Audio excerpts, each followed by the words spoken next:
Hallo und herzlich willkommen zu einer neuen Folge von Deutsch einfach gemacht. Ich freue mich sehr, dass du heute mit mir auf eine Reise durch die Zeit gehst, um eine der subtilsten und wichtigsten Nuancen der deutschen Sprache zu meistern.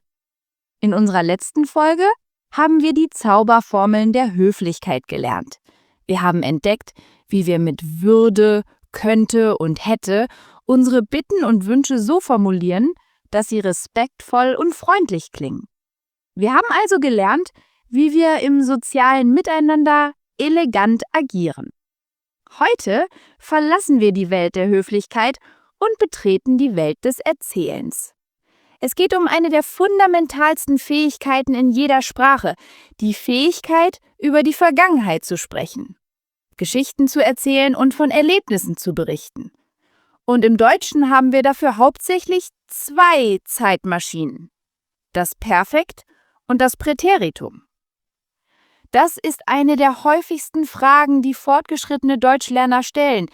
Ich kenne beide Formen, aber wann benutze ich welche?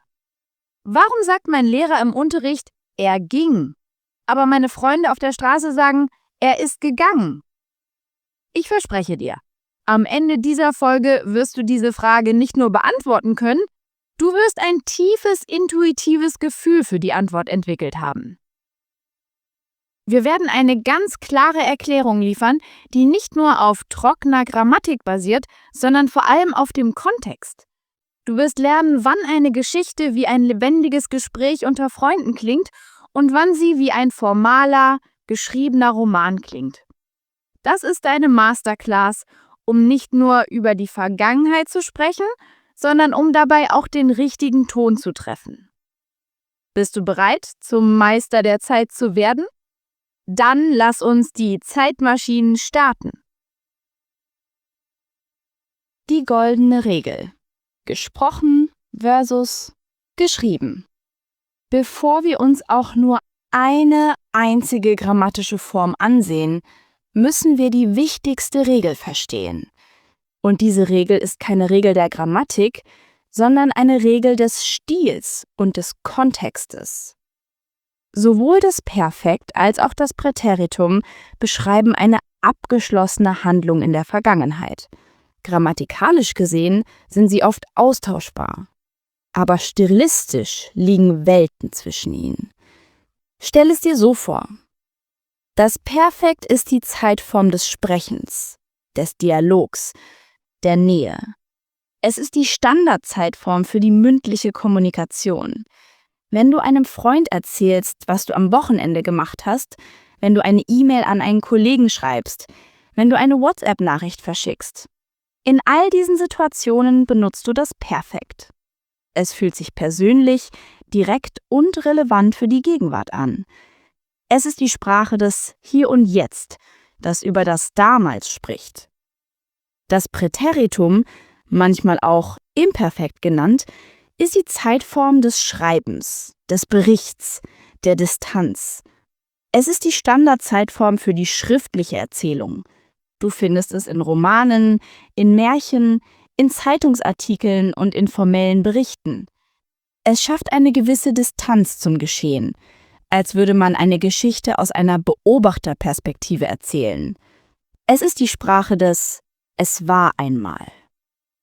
Diese fundamentale Unterscheidung, Perfekt für die gesprochene, informelle Sprache und Präteritum für die geschriebene, formelle Sprache, ist dein wichtigster Kompass. Wenn du dir das merkst, hast du bereits 80% des Geheimnisses gelöst. Aber natürlich gibt es, wie immer im Deutschen, ein paar sehr wichtige Ausnahmen und Nuancen. Das Perfekt, die Zeitmaschine für den Alltag. Beginnen wir mit der Zeitform, die du im Alltag zu 90% der Zeit aktiv benutzen wirst, dem Perfekt. Wie du weißt, wird das Perfekt immer aus zwei Teilen gebildet und formt unsere berühmte Satzklammer. Die Formel lautet: konjugiertes Hilfsverb, haben oder sein, auf Position 2 plus Partizip 2 am Satzende. Die Bildung des Partizip 2 haben wir schon besprochen, regelmäßig mit ge t, gemacht, und unregelmäßig mit gen, gesehen. Die Wahl zwischen haben und sein hängt davon ab, ob es eine Bewegung von A nach B oder eine Zustandsänderung gibt, sein oder nicht, haben. Aber warum ist das Perfekt die Zeit des Sprechens? Das hat einen psychologischen Grund. Die Konstruktion mit dem Hilfsverb im Präsens, ich habe gesehen, schafft eine Verbindung zur Gegenwart des Sprechers. Die Handlung ist zwar vorbei, aber das Ergebnis oder die Relevanz der Handlung ist im Moment des Sprechens noch spürbar. Hör dir an, wie natürlich das in einem Gespräch klingt. Hallo, wie war dein Wochenende? Super, ich bin an die See gefahren und habe viel geschlafen. Am Samstag haben wir ein tolles Restaurant entdeckt. Was hast du so gemacht? Jeder einzelne Satz hier benutzt das Perfekt. Es wäre extrem unnatürlich und würde seltsam klingen, wenn jemand in diesem Gespräch sagen würde, ich fuhr an die See und schlief viel. Am Samstag entdeckten wir ein tolles Restaurant. Das würde klingen, als würde er aus einem Buch vorlesen. Das Perfekt ist also deine Standard-Zeitmaschine für Gespräche, E-Mails, Chats und jede Form der persönlichen, direkten Kommunikation. Das Präteritum, die Zeitmaschine für den Erzähler. Kommen wir nun zur zweiten Zeitmaschine, dem Präteritum. Wie wir festgestellt haben, ist es die Domäne der geschriebenen, erzählerischen Sprache. Grammatikalisch besteht es nur aus einem Wort, was es auf den ersten Blick einfacher macht. Aber die unregelmäßigen Formen ging, sah, kam, sprach müssen gelernt werden. Warum ist das Präteritum die Zeit des Schreibens? Weil es eine Handlung als einen einzelnen, abgeschlossenen Punkt in einer Kette von Ereignissen in der Vergangenheit darstellt. Es schafft eine erzählerische Distanz. Der Autor ist nicht mehr direkt involviert, er berichtet. Lies den Anfang eines Märchens. Es war einmal ein König, der hatte 3 Töchter. Er lebte in einem großen Schloss und regierte sein Land weise. Jedes Verb steht im Präteritum. Das schafft sofort eine magische, zeitlich entfernte Atmosphäre. Wenn man das im Perfekt erzählen würde, es ist einmal ein König gewesen, der hat 3 Töchter gehabt, würde die ganze Magie verloren gehen. Das Gleiche gilt für Nachrichten oder historische Berichte. Gestern demonstrierten tausende Menschen in der Hauptstadt. Die Polizei sperrte mehrere Straßen. Der Präsident äußerte sich am Abend zu den Ereignissen. Das ist der objektive, berichtende Stil des Präteritums. Die wichtigen Ausnahmen. Wann die Regeln gebrochen werden. Jetzt kommen wir zum spannendsten Teil, den Ausnahmen, die dein Deutsch wirklich natürlich klingen lassen. Denn obwohl die Regel perfekt für Sprechen, Präteritum für Schreiben eine fantastische Faustregel ist, gibt es eine kleine, aber extrem wichtige Gruppe von Verben, bei denen diese Regel im Alltag gebrochen wird. Diese Verben werden auch in der gesprochenen Sprache fast immer im Präteritum verwendet. Warum?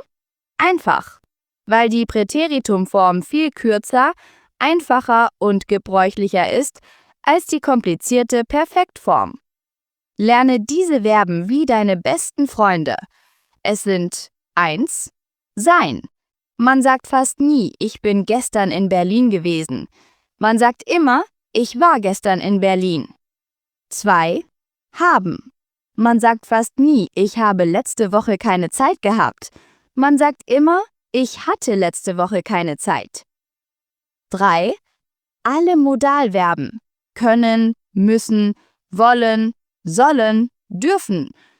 Statt ich habe dich nicht anrufen können, sagt man viel häufiger, ich konnte dich nicht anrufen.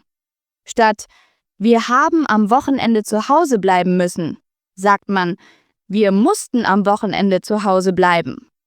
Ich wollte dir noch etwas sagen, ist die absolut normale Form. 4. Manchmal auch Verben des Denkens wie denken und wissen. Ich dachte, du kommst später, ist sehr häufig.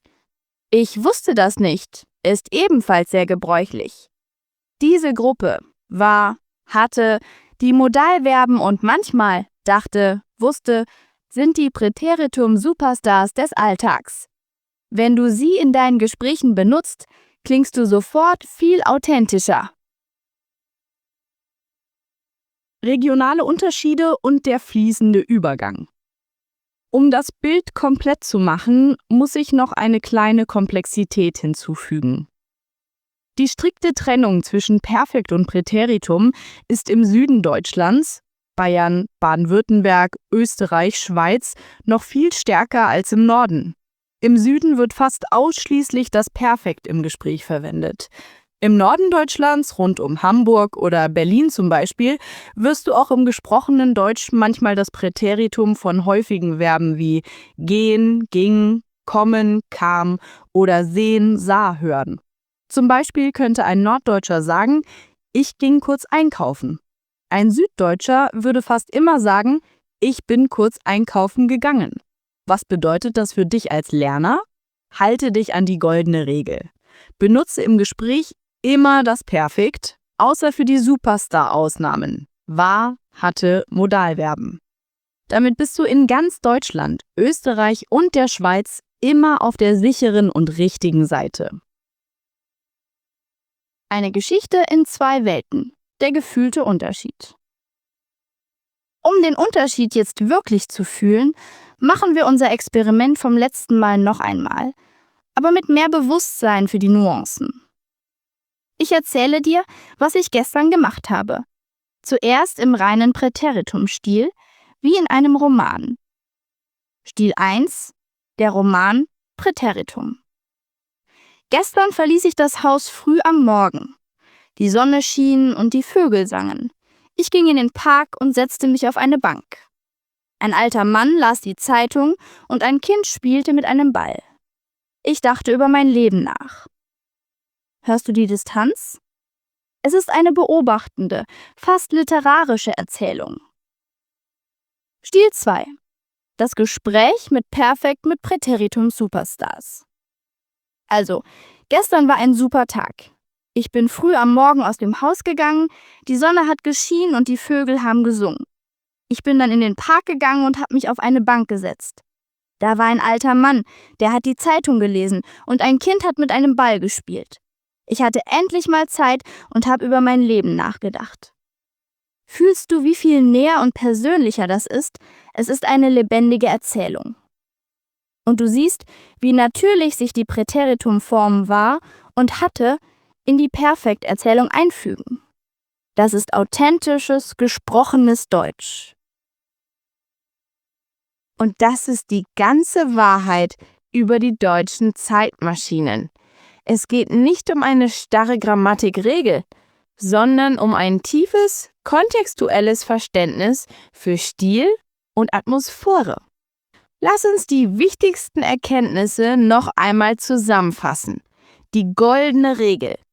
Benutze das Perfekt für die gesprochene, informelle Kommunikation. Benutze das Präteritum für die geschriebene, formelle Erzählung. Die Superstar-Ausnahmen: Lerne die Präteritumformen von sein, war, haben, hatte und den Modalverben konnte, wollte auswendig und benutze sie aktiv im Gespräch. Sie sind die Abkürzung zu natürlichem Klang. Zweifel? Nimm das Perfekt. Wenn du unsicher bist, ist das Perfekt im Gespräch fast immer die sichere und richtigere Wahl. Mein Tipp der Woche ist, ein kleines Audiotagebuch zu führen. Nimm jeden Abend für nur 1 Minute dein Handy und erzähle auf Deutsch, was du an diesem Tag gemacht hast. Erzähle es so, als würdest du es einem guten Freund erzählen. Du wirst ganz automatisch das Perfekt benutzen und die Präteritum-Superstars wie war und hatte ganz natürlich einfließen lassen. Diese tägliche Übung wird dein Gefühl für den richtigen Erzählrhythmus unglaublich schnell schärfen. Vielen Dank, dass du heute wieder dabei warst. Wenn diese Folge dir geholfen hat, die deutsche Vergangenheit besser zu verstehen und dich sicherer im Erzählen zu fühlen, freue ich mich riesig über deine Unterstützung. In der nächsten Folge widmen wir uns einer Gruppe von Verben, die eine ganz besondere Behandlung erfordern. Es geht um Verben, die den Dativ verlangen. Wir werden lernen, warum es heißt, ich helfe dir und nicht ich helfe dich und welche anderen wichtigen Verben wie danken, gefallen und gehören dieser Logik folgen. Bis zum nächsten Mal bei Deutsch einfach gemacht. Tschüss und alles Gute!